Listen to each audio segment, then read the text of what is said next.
day after the EU's recovery plan has been agreed by the leaders, the head of the European Assembly now is saying there's no guarantee it will pass the Assembly. And also, Italy's Prime Minister Giuseppe Conte says failure to agree would have jeopardised the single market. Hans Dahlgren is the Swedish Minister for EU Affairs. The Minister joins me from Stockholm via Skype. Minister, the agreement was reached. Is Sweden and the Frugal Four, are you with it but with great reluctance, or are you with it enthusiastically? Well, I think we should be enthusiastic about a lot of things in this agreement. First of all, that we have an agreement. It would really, after these 4 or 5 days, been a bad sign if leaders went off to their capitals and said that no, we couldn't do it. This is a very serious crisis we have in Europe.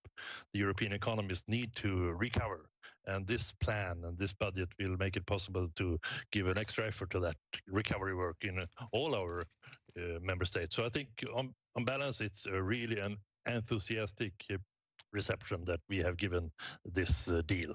But we didn't like everything, of course. No, the grants particularly you didn't like.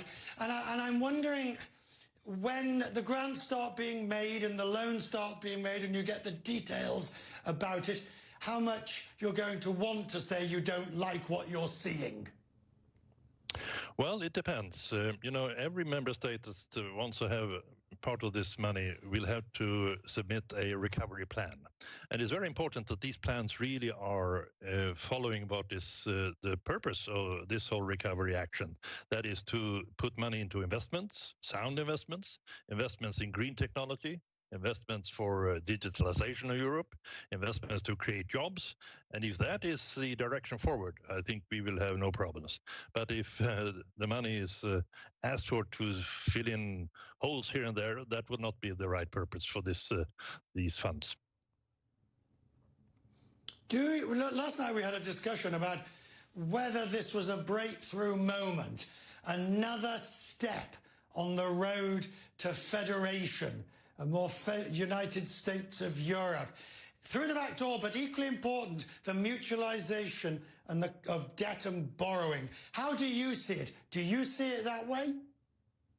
No, I don't. I think we have all made pretty clear that this is a unique situation. We have a unique crisis with the pandemic. We have a economic crisis that is worse than we've seen since the 30s, I think. And therefore, we need to do this one-off action. That doesn't mean that it is a step towards a system or a pattern for the future.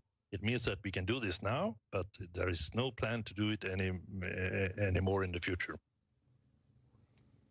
Do you think that the ill temper and bad blood that wrought between the North and the South can be breached? Oh, I'm sure everybody smiles now, but there's rancor in the South at the way countries like yours in the North were seen not to want to help except under the most stringent circumstances, bearing in mind what happened to Italy at the beginning of the pandemic. Well, I understand that kind of reasoning, and there could be speculation in that direction, but I can also tell you that my Prime Minister had a visit here in Sweden just before the summit by the President of the government of Spain, Pedro Sanchez. He also went to Paris to see President Macron just before the summit. And I think they had very good talks, explaining to each other what were the motives, why we and the Frugal Group thought that loans were better than grants. And we also listened to why the Spanish and the French and also the Italians had their views. And I think that was a very sensible discussion that didn't have the kind of harsh words that sometimes were reported during the summit itself. Can we just turn briefly to Brexit? The discussions and negotiations continue. It all sort of seems to have got pushed to one side, but it does look as if the British government is hell for leather, going to come out of the transition, whether they've got a deal or not.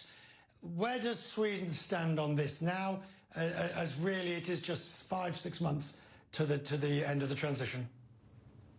It is, and there's less time than that for an agreement to be made, because that then needs to be ratified both in London and in Brussels.